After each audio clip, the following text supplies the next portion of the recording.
নমস্কার। আজ কবি বিষ্ণুদের জন্মদিন। যার কবিতা পাঠ করতে না এলে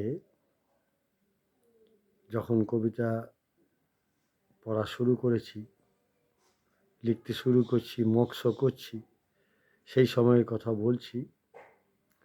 তখনই জানতে পারলাম, অনুভব করতে পারলাম, রামায়ণ, মহাভারত, ইলিয়াড, ওডিসি, কালিদাস, প্রাচ্য, পাশ্চাত্যের সাহিত্যের সাথে বিন্দুমাত্র পরিচয় না থাকলে বিষ্ণুদের কবিতা আস্বাদন করা সম্ভব নয়। আর এ কারণে বিষ্ণুদের কাছে ঋণী। তিনি বাংলা কবিতায় এসেছিলেন বলেই প্রগতি মনস্কতার সাথে পরিচয় ঘটেছিল, নিজের মধ্যে ভাঙচুর ঘটেছিল এবং আমরা শিকড় সন্ধানে অভিলাষী হয়েছিলাম। সেই কবিকে আমার প্রণাম। 2020 থেকে তার কবিতা পাঠ করছি অজস্র, আজও পড়ব। প্রথম খণ্ড থেকেই পড়ছি। তার যে কোনো কবিতা পাঠের আলাদা একটা আনন্দ থাকে, কোনো বেছে নিতে হয় না।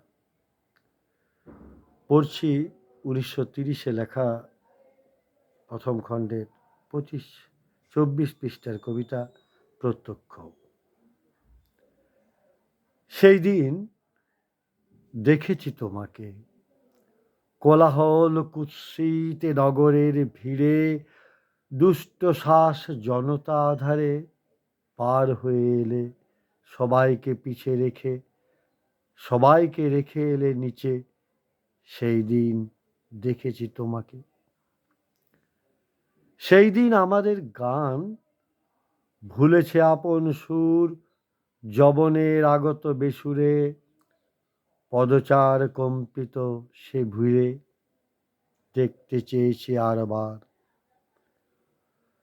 বজ্রপানি রুদ্রাঘাতে দিক আজ সব কিছু মুছে, মৈনাক ডুবিয়ে দিক পৃথিবীর জনতাকে আজ। প্রভাতে দু চোখ মেলে অতীতকে বাতাসে উড়িয়ে দেখি যেন অকস্মাৎ আদিম ও স্তব্ধ সেই সঙ্গহীনতায় এলে তুমি, সদ্য স্মিত রজনীগন্ধার মতো একা, শুভ্র মরুভূর মাঝে একান্ত বিস্ময়। তুমি এলে তরুণ তমাল হাতে নিয়ে, দীর্ঘ অবকাশ, স্বাধীন জীবন। এলে তুমি নীরব নির্ভরে, তনু সঙ্গীহীন। আর একটি কবিতা পাঠের লোক, অভিপ্সা।